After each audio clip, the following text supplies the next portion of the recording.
If you thought that you worked 24/7 earlier, it feels like working 32/7. Right? And I think that part can sometimes be romanticized and not looked at for what it is. The initiative comes to you all the time to do not just the beautiful artistic side of it, but also the organizational side of it, and that you are that much more accountable for it. Career Day lied to you. Career Day lied to you. Career Day lied to you. Every job has a version people see and a version nobody talks about. I'm your host, Angelika Shrivastava, and my mission is to bring you that raw, unfiltered truth. Because before you spend your whole life becoming something, you deserve to know what you're signing up for. Welcome to the Naive Expert. My guest here today is Miss Surabhi Vijay. She's a singer, performer, and educator, as well as founder of Carnatic, California, a platform she built from scratch to bring Carnatic, California from South India to the rest of the world. 20K followers, 8 million plus YouTube views, 120 plus students, annual galas, and workshops with leading musicians. And she happens to have a degree in biomedical engineering. She also happens to be my singing teacher. Miss Surabhi, welcome to the Naive Expert. I'm so happy to be here. Of course, I have had the pleasure of knowing Angelika for a long time, and I love how she's been going about her podcast. So I'm happy to be on it. Thank you so much. Before anything else, for anyone who has never heard a single note of Carnatic music, how would you describe it in one sentence? That's a great question, and one I've never thought of in one sentence. It's music that came from the south of India. As much as that sounds niche, all music across the world is pretty unifying. So you'll just know when the music touches your heart. It's another form of music that just reaches anybody that it's meant to reach. Thank you so much for that concise explanation. I think for anyone who has not heard a note of Carnatic music, you should definitely check it out on Carnatic California's YouTube channel. Your mother trained under one of India's most celebrated musicians. What was it actually like growing up in that environment? Could you paint us a picture? I think the great blessing that I was born with is that, like she said, I was brought up in a musical environment. And I think an equal blessing was also that I was never made to feel that it was anything special or unusual, or like we were so blessed, which means that our parents were strict with us. And they expected us to be very disciplined about whatever it is that we were doing. My mother was very musically inclined. My father was very disciplined in his own right, though not as much musically inclined. So it was a blessing to be brought up in that environment where there was always music around us, but that didn't feel unusual or special at all. It was just another thing that you did, and you did as best as you could do, and which also meant that we also heard truth the way it was all the time. We were never told that we were special. We were never told that we were really good. I think they gave it to us straight. They were very honest about voicing their opinions when others were really good and where we really needed to improve. And I think, in fact, it's the latter that we've heard the most, the areas that we needed to get better in, not so much that we were excelling in anything that we did. And I think that kept us real and focused. Could you walk us through like a specific day you remember of your childhood growing up in this musical family? I think one ritual, it was a tradition with my mother and her students who always grew up around us. So I feel like I learned more music by being around the situation, in where there were always at least 50, 60 people who would come home to learn every day. Wow. So there was this ritual that would happen every year where Kam Tyagaraja Aradhana. Tyagaraja is one of the greatest composers of Carnatic music who almost has a godlike status. We have a great reverence for the thousands of compositions that he created. So on his birth anniversary, all Carnatic musicians, and this happens till this date, gather at his birthplace, gather at different places around the world, and we sing 5 of his epic compositions in tribute. So the same thing used to happen in the school that I studied, which was also very musical, and in that way I was very lucky. And my mother and her students, we would just travel to this school like a field trip, and we would just sit in the audience with our notes. We didn't know the compositions for many of those years. We were not told that, oh, you have to follow these compositions. It was not a study-like thing, but just the joy of being around that environment where music was about how these very accomplished people would be singing on stage, and people around us in the audience would also be singing. So it was just music for the sake of music was a very, very special part of those years of growing up. Mm. So I like how you touched on growing up singing and being in that environment where it was always present and it was very normal to hear music all around you. And then once you grew up, you decided to study biomedical engineering. Could you walk us through that decision? How did that happen? So I think in the times that we grew up, it was a very no nonsense, sort of a commonsensical answer that you would always study hard and work hard and set the path for your own financial independence. So it was always a clear decision that I was going to take a path where my financial decision was first and foremost important. So in that sense, biomedical engineering was one of those paths where it always fascinated me. The field fascinated me. So I got into biomedical engineering, did my undergrad, did my master's, and then I worked for a few years. And then it was a matter of, I've always wanted to do music more seriously. And we are in the Bay Area, which is the land of ventures, companies, and startups, right? So let's start up in music and see how it goes. And then now it's been more years than I can count with my 10 fingers. Was there a specific moment when you knew you could not stay in engineering? Thankfully, I think that's a no. I think it was a very, like I just said, it was a very gradual, well thought out decision when I moved from, I used to work in the Mount Sinai School of Medicine in New York. And then when I made the transition to California, where the Indian art scene is particularly thriving, and right now I think it's thriving across the US. But when I moved here, this was a specific hotspot. It was a good time for me where it felt like a safe time for me to try this out. And I count my blessings that that trial happened and it all worked out. So when you told your parents, your family, your colleagues about this decision of switching from engineering to music, what did they say? I think the good thing is I didn't have to make it into one grand announcement because I don't know about them. I don't know if I could have taken on that burden, because I think it's an overwhelming decision. It was an overwhelming decision then. It still feels like an overwhelming decision so many years later, even once I'm in the field. So it was more of a gradual rollout of that information, also cautiously as I went. And thankfully, I think most people around me have always been supportive, while also giving me real world practical advice on being cautious as I go about this. Because I think dreams are great, but only when hard work and destiny meet those dreams, things really work out for you. Thank you for explaining that switch and that gradual process.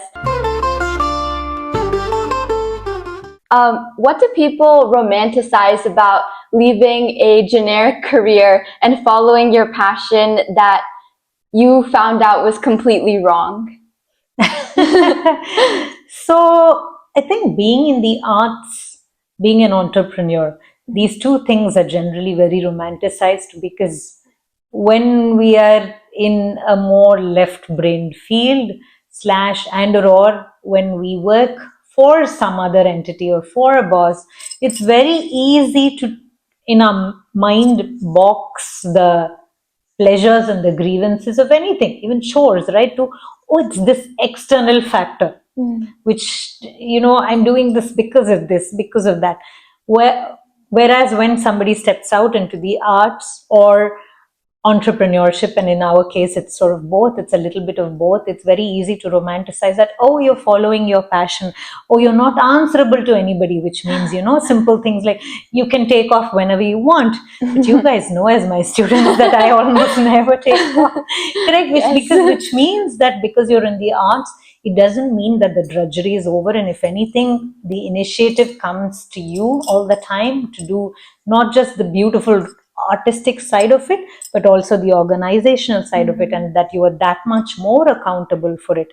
So in a way, if you thought that you worked 24/7 earlier, it feels like working 32/7. Right? And I think that part can sometimes be romanticized and not looked at for what it is. Yeah, absolutely. I liked how you touched on the with great power comes great responsibility aspect of the entrepreneurship.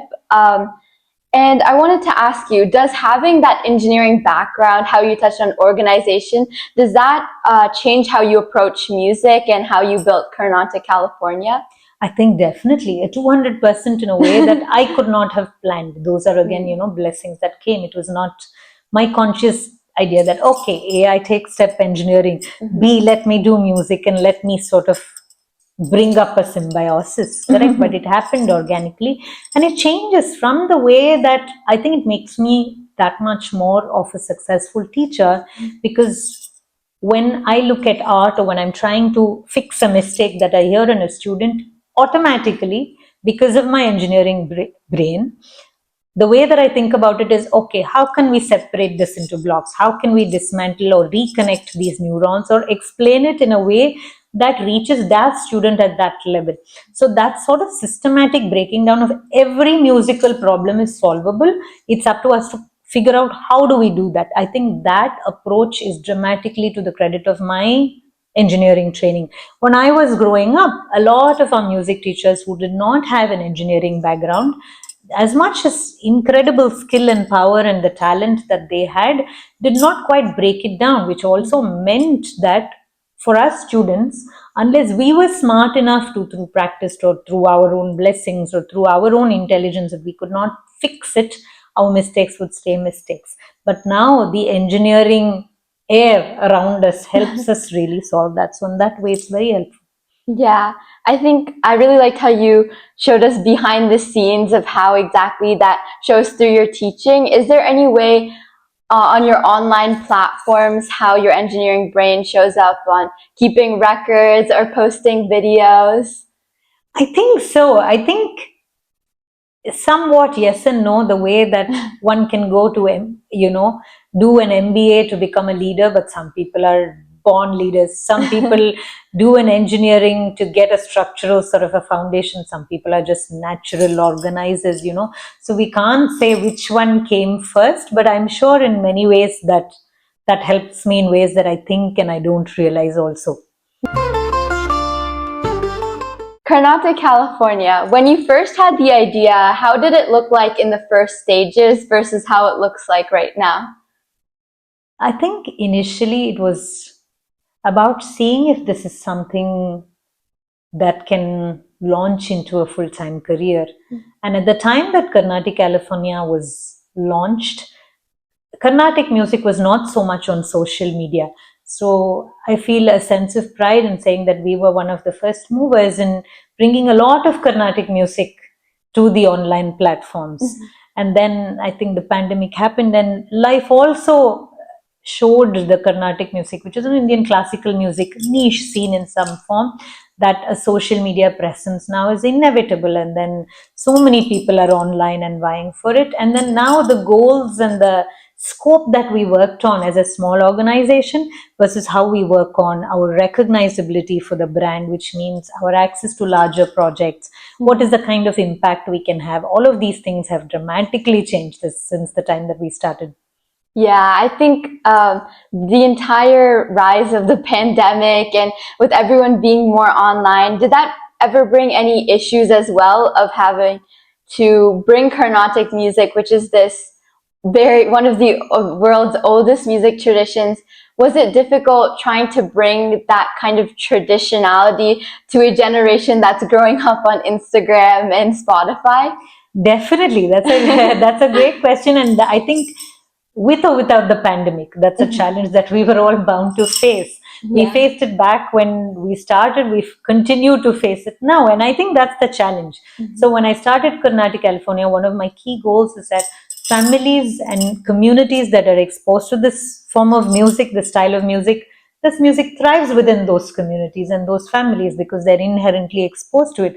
But how can we broaden those horizons? Which also puts a responsibility on us to make it, to package it in a format where we can take it to others.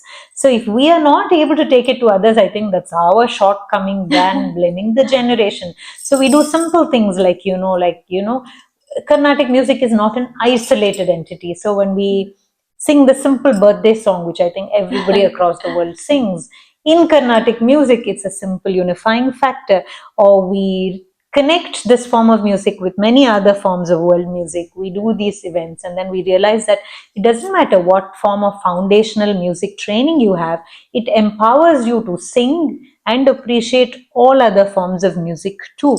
So, which is why it's also important to take these forms of music to all these platforms too. It could be a lot of platforms to have to keep catching up with, but then at some point, if we grow tired of catching up, I think we get left behind from the generation. So it's important to try to keep doing it. And I think it's more now on what I have shared and what all of you kids who've grown up with me over the years, how you take this music. You're now the cooler brand ambassadors who can take it to the younger generations in a way that you feel like is going to appeal or is going to connect with all these audiences.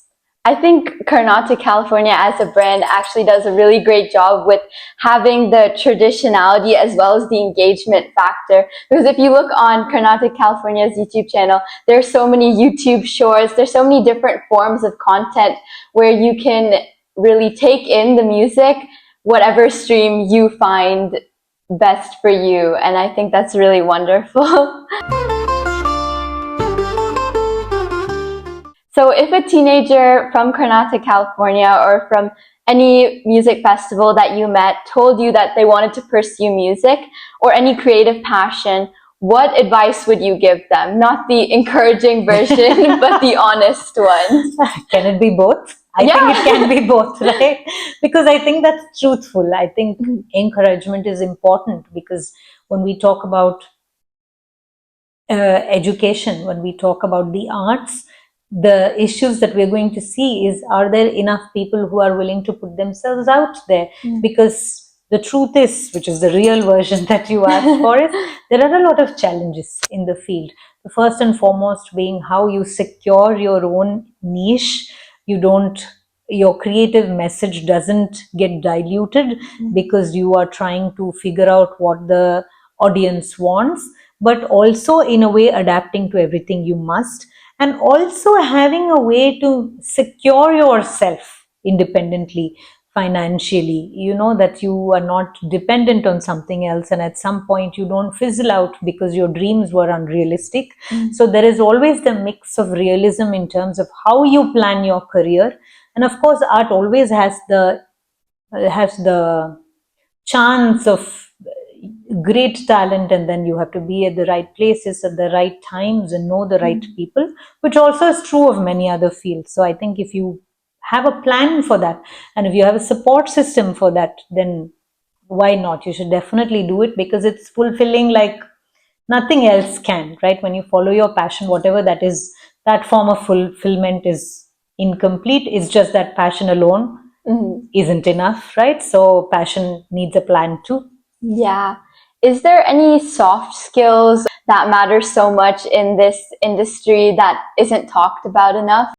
I think these days, especially this generation, soft skills are important no matter what you do, correct? In fact, as AI takes over with more of the tasks, and of course we wish that it would take care of more of the mundane tasks and leave us with the creatively fulfilling things, I think as humans we need to work more and more on our soft skills. But there isn't particularly anything that the arts environment needs in terms of soft skills that another field wouldn't. So it's the same no matter where you go.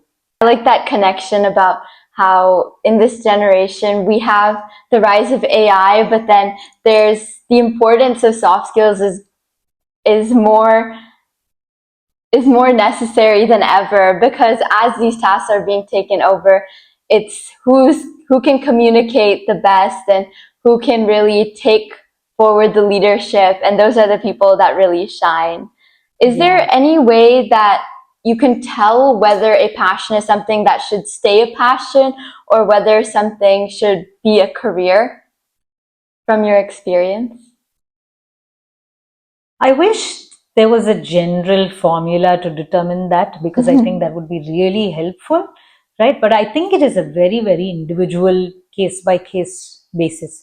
But I also think sometimes it's this, that great passion, very few times. There are cases where there are child prodigies. We've had Mandolin Srinivas and others who are born with exceptional talent. And in those cases, it's clear as day that they are meant to shine in a certain field, correct? So why do they even waste time doing other things? It's not necessary.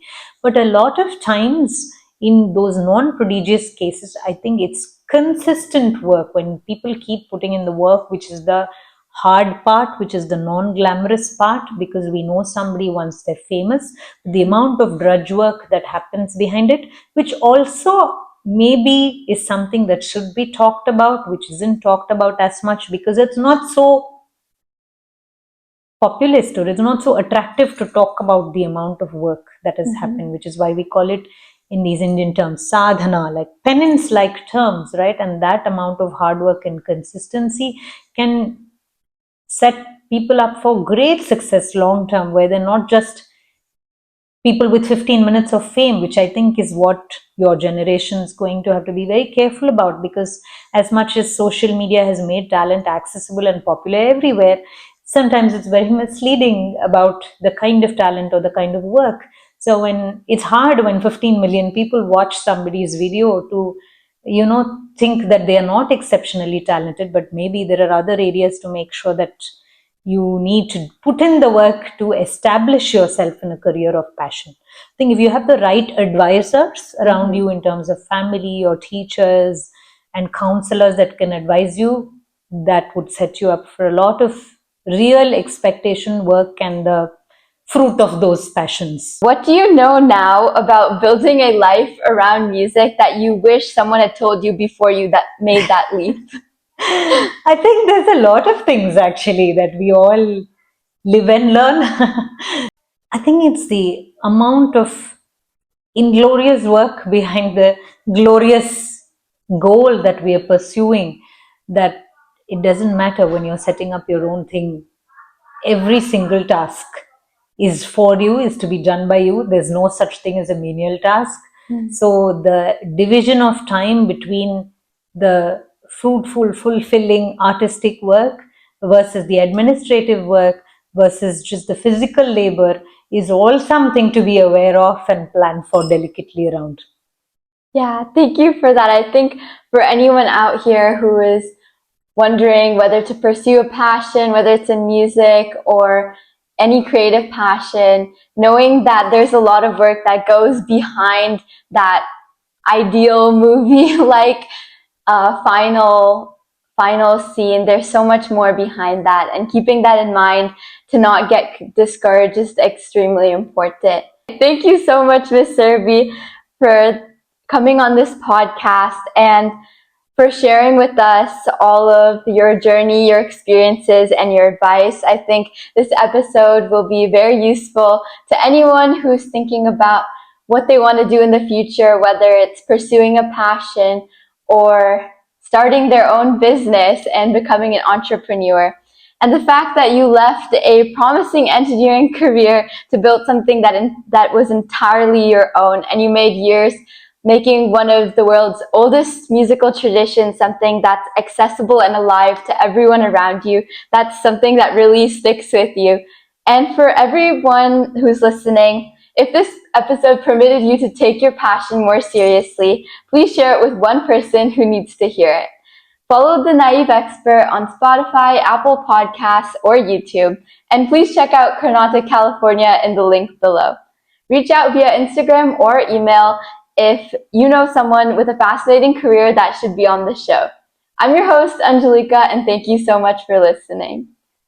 Thank you. Thank you. I loved being on your podcast, and it's so beautifully planned. I wish you all the best. Thank you for having me.